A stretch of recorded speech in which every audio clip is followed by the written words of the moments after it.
यहाँ लगा देंगे सामने में 45। छोड़ो, कहाँ पर थे जैसे देखो सत्यम पकड़ के देते जर्नल एंट्रीज। जर्नल एंट्रीज जो है बुक कीपिंग का पहला प्रोसेस है। बुक कीपिंग का क्या है? पहला प्रोसेस है। जर्नल एंट्री में अभी आप लोग कुछ नहीं लिखिएगा, सिर्फ देखिएगा, समझिएगा, क्योंकि आज क्लास इंपॉर्टेंट है। लेक्चर 1 डेट कितना होगा आज का? 14 मई 25। ये इम्पोर्टेंट, ये चैप्टर आपका वेरी वेरी इंपॉर्टेंट है, very very important. Journal entries, इससे पहले हम लोग थोड़ा सा बेसिक जो हम लोग पढ़े हुए हैं उस सबको रिकॉल कर लेंगे, बिकॉज जर्नल में उसका यूज होता है। जैसे बुक कीपिंग जानते होंगे,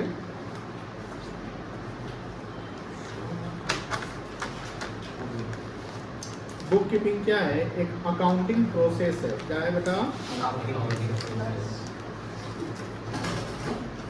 अकाउंटिंग प्रोसेस है। और अकाउंटिंग प्रोसेस का जो पहला स्टेप होता है वो होता है journal, journalising of transactions.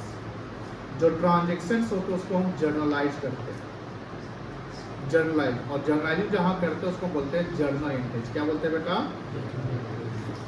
Journal entries बोलते हैं, याद रखिएगा। क्या बोलते हैं? जर्नल एंट्रीज बोलते हैं। तो जर्नलाइजिंग और ट्रांजेक्शन जानते हैं। अभी लिखो नहीं बेटा, exchange of goods and services होता है, जो वाउचर के हेल्प से बनते हैं। जर्नल जो बनता है with the help of voucher, किसके हेल्प से बनता है? With the help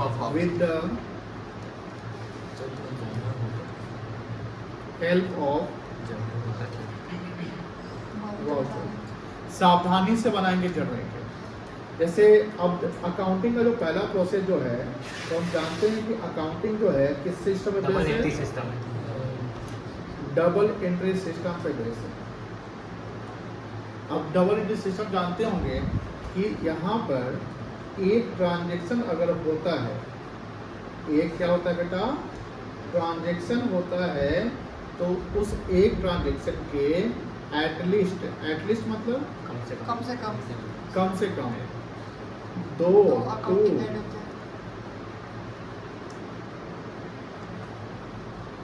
accounting head बनेंगे। कितने अकाउंटिंग हेड बनेंगे? दो।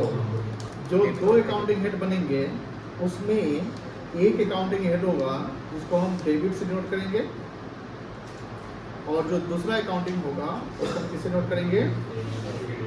क्रेडिट से। अब दोनों डेबिट और क्रेडिट क्या होगा आपका? इक्वल होना चाहिए।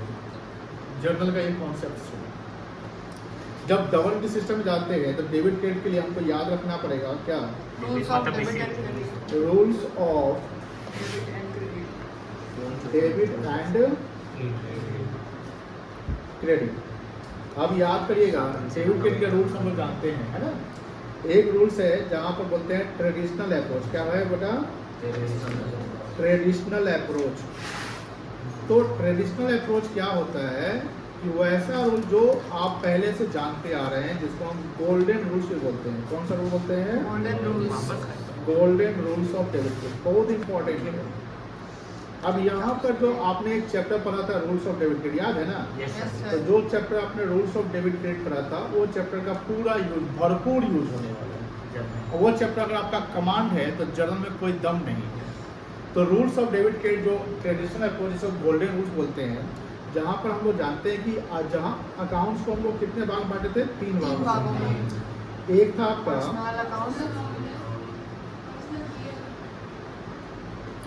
पर्सनल अकाउंट, ठीक है ना? तो पर्सनल अकाउंट में क्या आता है? सारा लायबिलिटी आता है। क्या आता है बेटा? सारा लायबिलिटीज आता है।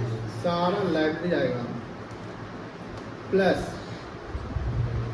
प्लस कुछ एसेट्स जो आप जानते हैं कि जैसे रियल अकाउंट एसेट्स रियल होता है, बट सारा एसेट्स रियल नहीं होता है, याद रखिएगा। जैसे आपने देखा होगा प्रीपेड एक्सपेंसेस है ना, तो प्रीपेड एक्सपेंस इवन दो वो एसेट्स है बट पर्सनल अकाउंट है। प्रीपेड सॉरी प्रीपेड ऐसे बोल रहे हैं, प्रीपेड एक्सपेंसेस, प्रीपेड क्या बेटा, एक्सपेंसेस, इवन तो वो हमारा एसेट्स है बट कौन से अकाउंट होगा, पर्सनल पर्सनल अकाउंट। दूसरा होता है डेटर, क्या होता है बेटा, डेटर। डेटर, जिसको बिल्स रिसीवेबल भी कहते हैं। तीसरा होता है इनकम एक्रूड, इनकम, एंड चौथा होता है बैंक। ये सब एसेट्स है, ये सब क्या है हमारा, ये चारों हमारा एसेट्स है, बट कौन सा अकाउंट है ये, पर्सनल अकाउंट। Personal account. एकदम आपको पर्सनल अकाउंट में दिक्कत ही नहीं होनी चाहिए।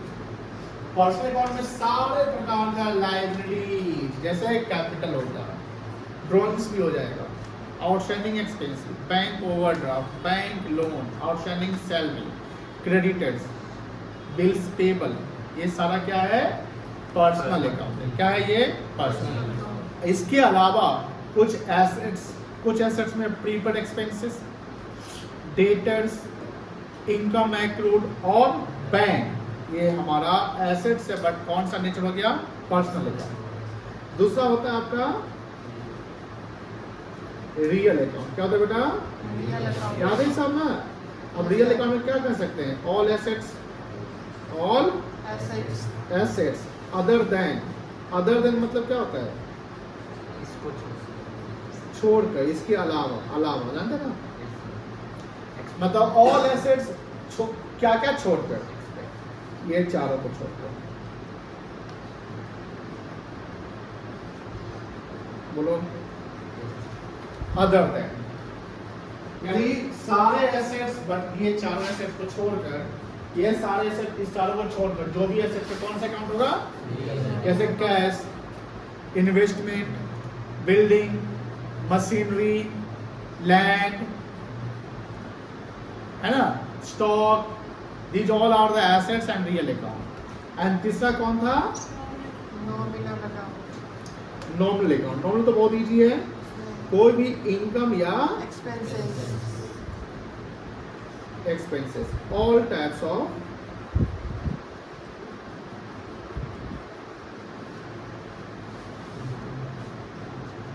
income and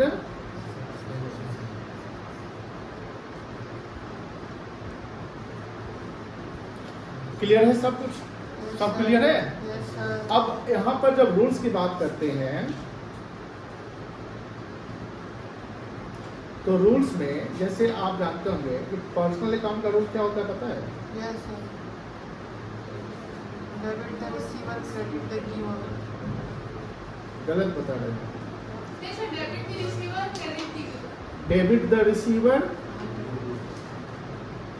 और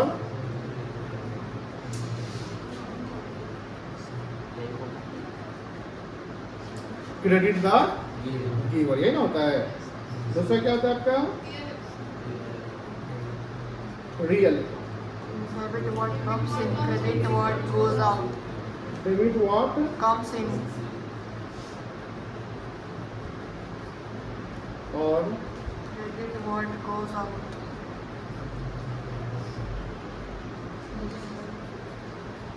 क्रेडिट व्हाट, और तीसरा क्या था आपका, Nominal account.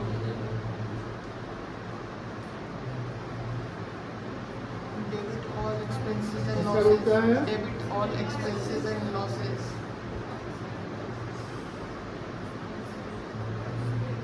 Debit all expenses and Losses.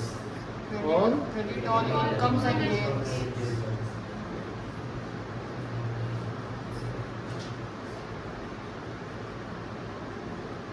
ये तो पता है सबको। अब दूसरा एक था मॉडर्न अप्रोच, याद है ना मॉडर्न अप्रोच, जिसका दो और नाम याद होगा, Yes sir. Sir, no battery. 400 लगा हुआ है। No battery का रिमाइंडर आ रहा है।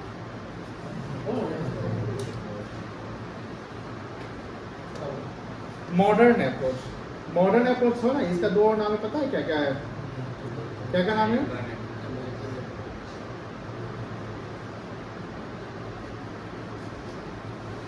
Accounting.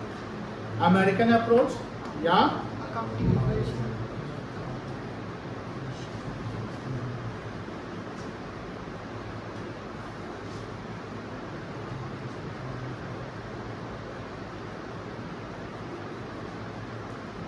अकाउंटिंग इक्वेशन अप्रोच, ये ना था। इसमें आप क्या देखते हैं, जैसे डेबिट कब होगा और क्रेडिट कब होगा, बताइए क्या क्या कहानी होगा। डेबिट कब होगा, जब एसेट्स क्या होगा, Increase करेगा. इंक्रीज, और यहाँ पर डिक्रीज करेगा, एसेट्स डिक्रीज Increase करेगा. डिक्रीज, है ना। फिर लाइबिलिटी में क्या होगा, बोलो। सर जब लाइबिलिटी लाइबिलिटी डिक्रीज करेगा तो, Debit करेंगे. और लाइबिलिटी यहाँ पर Increase करेगा. ठीक है। फिर कैपिटल के साथ क्या कहानी होगा, डिक्रीज करेगा तो, है ना। और यहाँ कैपिटल क्या होगा,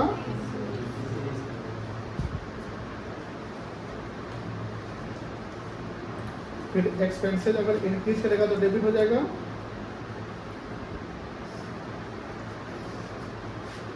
लेकिन अगर एक्सपेंस घट गया तो बोलो क्रेडिट हो जाएगा। फिर इनकम के साथ क्या होगा, डेबिट। इनकम जब क्या होगा, कमेगा तो डेबिट हो जाएगा, और इनकम अगर बढ़ेगा तो क्या हो जाएगा, डिक्रीजेस, सर इंक्रीजेस डिक्रीज, क्या कुछ कह रहे क्या। आप लिख दिए increases decreases. ओ यहाँ पर इनकम लिखना चाहिए था ना, ठीक है, सॉरी। इनकम डिक्रीजेज और यहाँ इनकम, ठीक है। और सब अब ये है rules of debit credit as per modern approach और एज पर ट्रेडिशनल अप्रोच। तो यहाँ जब हम जर्नल करेंगे तो ध्यान रखिएगा, जर्नल में ट्रांजेक्शन जो दिखेगा, जैसे Ram started business with cash, goods purchase for cash, cash deposited into bank, goods sold to so on, ऐसे बहुत सारे ट्रांजेक्शन मिलेंगे। उस ट्रांजेक्शन को हमको करना पड़ेगा जर्नल एंट्रीज। क्या करना पड़ेगा, जर्नल एंट्रीज, ठीक है ना। अब इसे याद होगा कि अकाउंट्स का जो डेफिनेशन होता है उसमें लिखा हुआ है accounting in art of recording. तो अकाउंटिंग में पहला वर्ड होता है कि अकाउंटिंग एक प्रोसेस होता है जो बुक कीपिंग से शुरुआत होता है, और बुक कीपिंग में होता है कि पहले हम जर्नल करते हैं। क्या करते हैं, जर्नल। तो फॉर डूइंग जर्नल एंट्रीज हमें जर्नल के फॉर्मेट जानने पड़ेंगे। क्या जानना पड़ेगा, जर्नल का फॉर्मेट। तो फॉर्मेट जो होता है जर्नल का बहुत ही इजी होता है। 5 कॉलम होते हैं जर्नल के। कितने कॉलम होते हैं, 5 कॉलम होते हैं। तो कैसे कॉलम बनेगा, जैसे मेरे पास पेज है, बहुत बड़ा नहीं लेंगे, हमारे सबके पास स्केल रहता है, ठीक है। तो स्केल लेंगे और इसको स्केल को हम सीधा रखेंगे 90 डिग्री पर। कितना डिग्री पे, है ना, हो गया। एक स्केल की चौड़ाई हम यहाँ पर ले लिए,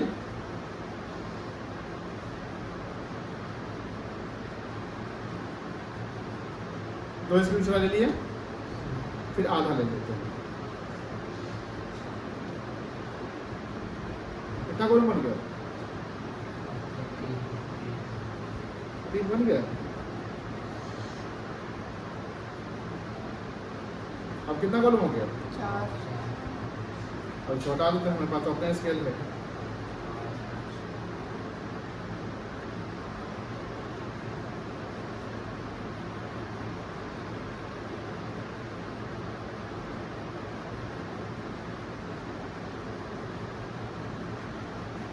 पांच कॉलम दिख रहे हैं, 1 2 3 4 5। इन पांचों कॉलम सेम साइज का नहीं है ना। इसमें देख रहे होंगे 3 कॉलम जो लग रहा है वो बराबर बराबर लग रहा है, एंड जो एक कॉलम वो बहुत बड़ा है, एक कॉलम जो है वो थोड़ा आधा है, छोटा है।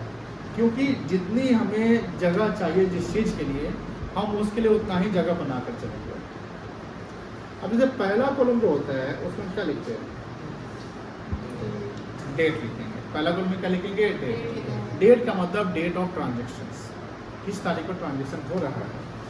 दूसरा कॉलम हम लिखेंगे पार्टिकुलर्स, तीसरा कॉलम में लिखेंगे L/F, चौथा कॉलम में लिखेंगे रुपी का सिंबल ब्रैकेट में DR, यहाँ भी रुपी का सिंबल ब्रैकेट में CR। समझ गए? अब यहाँ पर समझिए, ये जो डेट होता है ये आपका डेट ऑफ ट्रांजेक्शन। जो पार्टिकुलर्स है यहाँ लिखेंगे हम लोग डिटेल्स ऑफ, यानी क्या डेबिट होना है और क्या क्रेडिट होना है। ये LF का मतलब होता है लेजर फोलियो। अब आपका कहना होगा सर फोलियो का मतलब क्या होता है? फोलियो का मतलब होता है पेज नंबर। क्या होता है? जैसे जब हम जर्नल बनाते हैं ना, तो जर्नल के बाद हमारा स्टेप होता है लेजर बनाने का। तो प्रैक्टिकली तो पेज हर कॉपी पे लिखा आता है, तो हर चीज़ का पेज नंबर होना चाहिए। अब मान लो कि जर्नल में हमने कोई एंट्री किया, लेजर में देखना है तो उसको पेज नंबर जब तक मिलेगा नहीं हम कैसे पता चलेगा किस पेज पे है?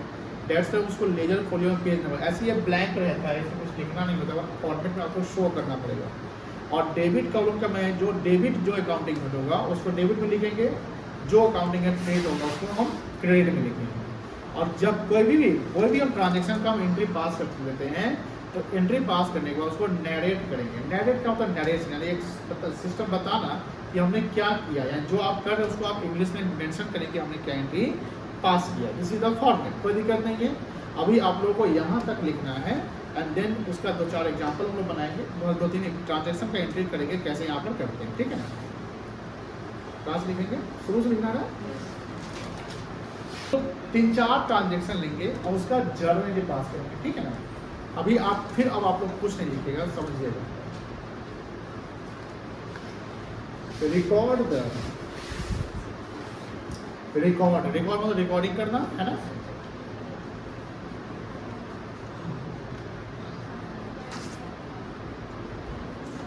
नेसेसरी ट्रांजेक्शन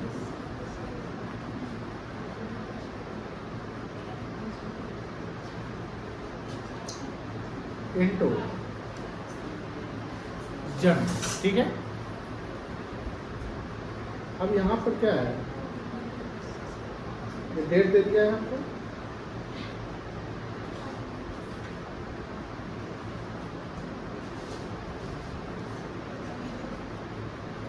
ये ट्रांजेक्शन दे दिया, ये रुपये दे दिया, ठीक है ना?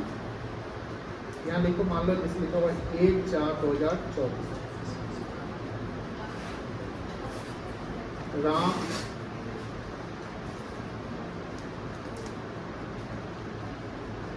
started business with cash 70,000। फिर लिखा हुआ है 5/4/24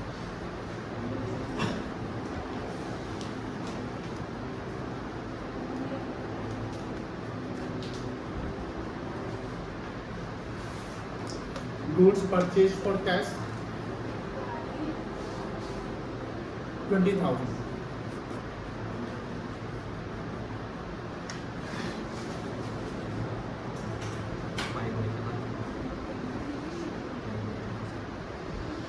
goods sold for cash 21,000।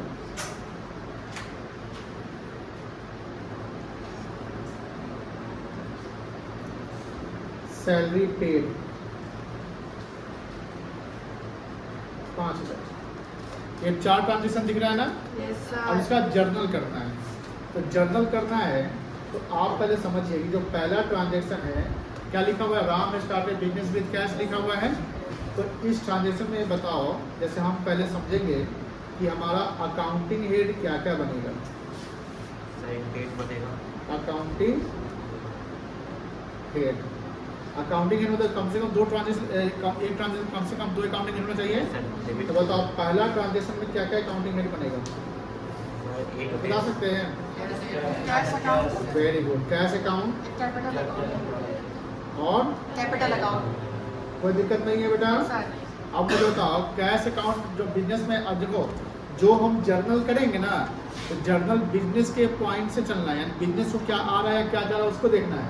तो मुझे बताओ बिजनेस में कैश आ रहा है कि जा रहा है? आ रहा है। कैश को क्या करेंगे?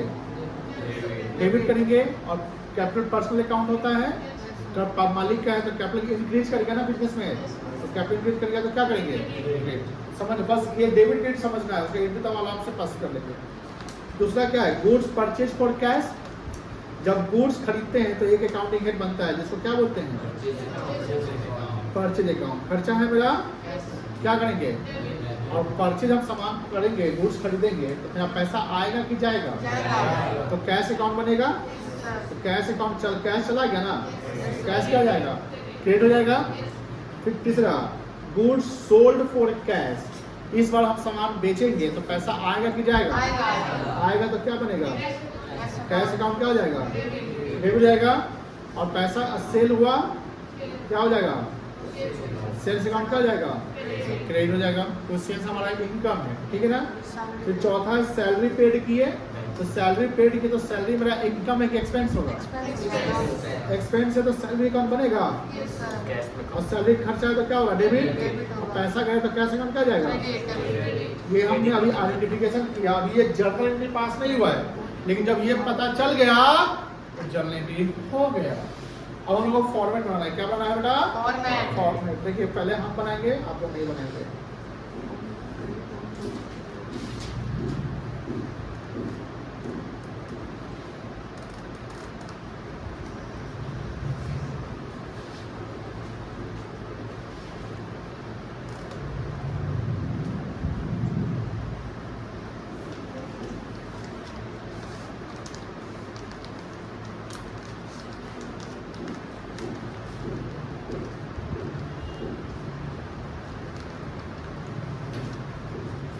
क्या 5 मिनट पूरी गया?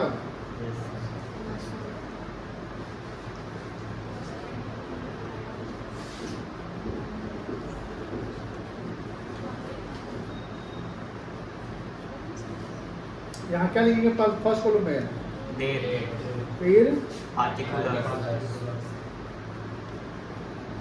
फिर एलएफ, फिर डेबिट, फिर क्रेडिट। अब देखो ध्यान से, पहला डेट क्या था? 1/4/24 था ना। ऊपर हेडिंग लिखेंगे जर्नल एंट्रीज। क्या लिखेंगे? Journal entries. अभी देखिएगा, अभी लिखिएगा नहीं, समझ लीजिए, लिखने के लिए पूरा जिंदगी भर आपका डेट में जैसे 1 जनवरी 2024 है तो यहाँ लिखेंगे 1/4/2024। कौन डेबिट हुआ था, कौन क्रेडिट हुआ था? कैश अकाउंट डेबिट हुआ कैश था। अकाउंट डेबिट और कैपिटल अकाउंट। क्रेडिट। अब इसको लिखते कैसे हैं? पहला जो लाइन है वहाँ पे लिखेंगे कैश अकाउंट। अकाउंट में ए कैपिटल सी स्मॉल होना चाहिए। फिर सी के नीचे से हमने एक लाइन हिसाब ऐसे लिखना है, लिखेंगे नहीं परिचय, तो जगह छोड़ के यहाँ लिखेंगे कैश अकाउंट डी आर। इसको पढ़ते हैं, समझिए।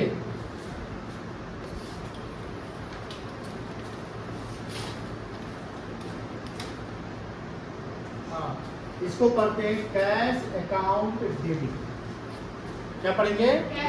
जो अकाउंट डेबिट होगा उसको वैसे ही लिखेंगे। जैसे मान लो यहाँ परचेज अकाउंट है, लिखेंगे purchase account debit, cash account debit, salary account debit, और उसमें यहाँ पर एक छोटा सा लाइन। अब कैश अकाउंट डेबिट कर लिए तो कितना पैसा बिजनेस में लगाया गया था? 70,000। कैश अकाउंट डेबिट हुआ था ना। Yes sir. ये डेबिट वाला पैसा है, डेबिट वाला पैसा इसमें लिखाएगा, क्रेडिट वाला पैसा इसमें लिखाएगा। तो कैश अकाउंट डेबिट के सामने यहाँ पर कहाँ लिखेंगे, कहाँ लिखेंगे बताओ? डेबिट में, क्रेडिट में? हाँ, डेबिट में यहाँ लिखना पड़ेगा। क्या लिखना पड़ेगा? कोई दिक्कत नहीं है। कितना रुपये लिखेंगे? 70,000। 75,000। 70,000। समझ में आ गया? लेकिन अभी कंप्लीट नहीं हुआ, तो एक डेबिट हो गया, अब क्रेडिट भी तो करना है। क्रेडिट किसको करना है? कैपिटल अब कैपिटल, यही खेला है। तो यहाँ लिखेंगे, थोड़ा जगह छोड़ के यहाँ से लिखेंगे 2। ये जगह थोड़ा सा गैप बने इतना, एक कॉलम मतलब ये जो कॉलम इसमें, मतलब ये जितना ये गैप होना चाहिए था वो इतना गैप यहाँ करके 2 लिखेंगे, ठीक है ना। और टू क्या लिखेंगे, cash account debit to capital account. Capital account लिख देंगे। अगर हम यहाँ टू कैपिटल अकाउंट लिखे, इसका मतलब कैपिटल क्रेडिट है, यहाँ क्रेडिट लिखने की जरूरत नहीं है, यहाँ लाइन लिखने की जरूरत नहीं है। यहाँ क्रेडिट लिखने की जरूरत है नहीं है, लाइन खींचने की जरूरत नहीं है। Cash account debit to capital account, यानी कैश डेबिट हो रहा है, कैपिटल क्या रहा है, क्रेडिट हो रहा है, डेबिट जर्नल एंट्री बन गया। अब क्रेडिट का पैसा कैपिटल क्रेडिट हुआ ना, अब बताओ इसका पैसा कहाँ लिखेंगे, यहाँ लिख दे, नहीं सर, यहाँ लिख दे, क्रेडिट में यहाँ लिख दे, यहाँ ऊपर ऊपर यहाँ लिख दे, नहीं, नहीं, और सर, लिखिए। बीच में। अच्छा यहाँ लिख दे ना सामने में, ठीक है।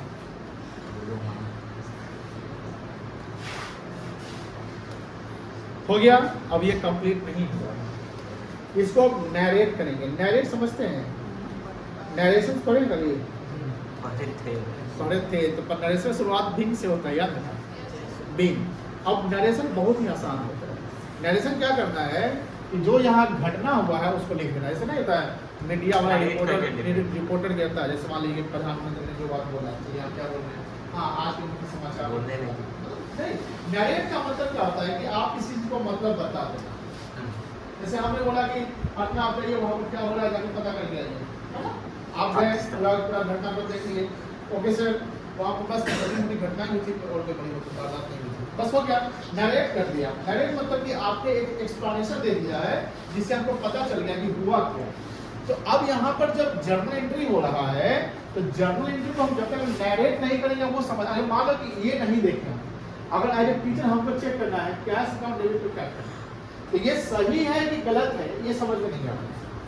कैसे सही है कैसे गलत है, जब तक इसका नरेशन सब पढ़ेंगे नहीं तो हम आइडेंटिफाई नहीं कर पाएंगे। हो सकता है कि पैसा मालिक पैसा निकाला होगा, तो पैसा निकाला होगा तब तो ये एंट्री नहीं ना होगा, कोई और एंट्री हो जाएगा। तो यहाँ नरेशन करना जरूरी है। नरेशन की शुरुआत बिंग से होती है, किससे होती है, बिंग से। बिंग। और कहाँ सवाल क्या था, Ram started business with cash, ये लिखोगे बिंग, या तो ऐसे लिख सकते हैं बिजनेस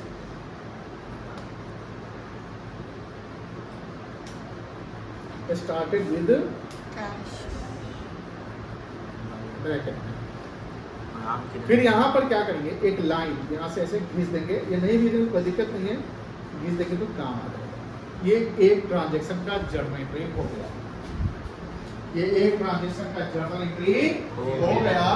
जहाँ डेबिट अकाउंटिंग है वो ऊपर में लिखेंगे, जैसे कैश अगर डेबिट हुआ तो कैश अकाउंट डेबिट, लेकिन जब क्रेडिट ट्रांजैक्शन होगा तो क्रेडिट नहीं लिखेंगे ना लाइन खींचेंगे, सिर्फ लिखेंगे टू कैश कैपिटल अकाउंट और थोड़ा सा गैप देकर, और क्रेडिट का पैसा क्रेडिट कॉलम में, डेबिट का पैसा डेबिट कॉलम में। और ये कंप्लीट करने के लिए हमको नरेशन लिखना पड़ेगा। नरेशन का हेल्प लेके यहाँ से कि आपने क्या किया, being started business with cash ये भी लिख सकते हैं, being Ram started business with cash ये भी लिख सकते हैं, being business started with cash ये भी लिख सकते हैं।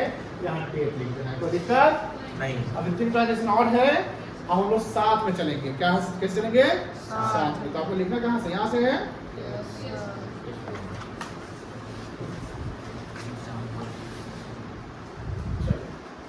पहला ट्रांजैक्शन हो गया।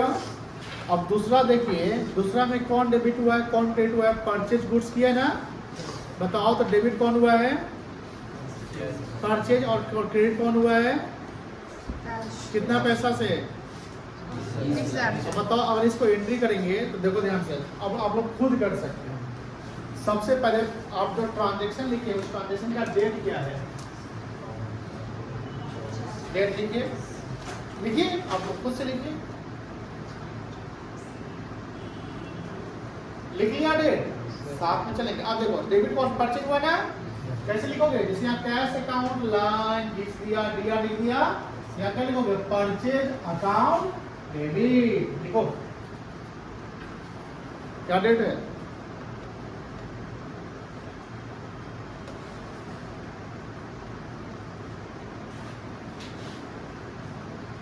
परचेज अकाउंट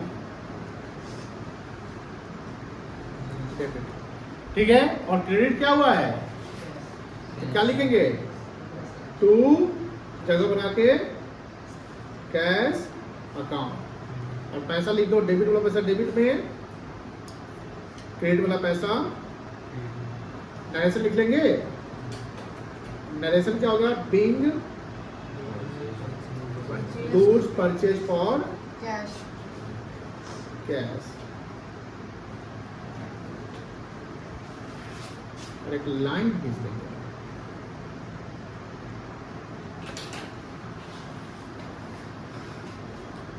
सब करना है।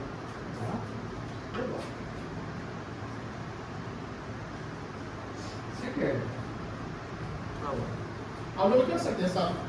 Yes, sir. हाँ? देखते हैं किसमें कितना तो जो 15 दिन पड़ता है सीखना। बताओ, करो तुम सब तो बता ही दिए हैं।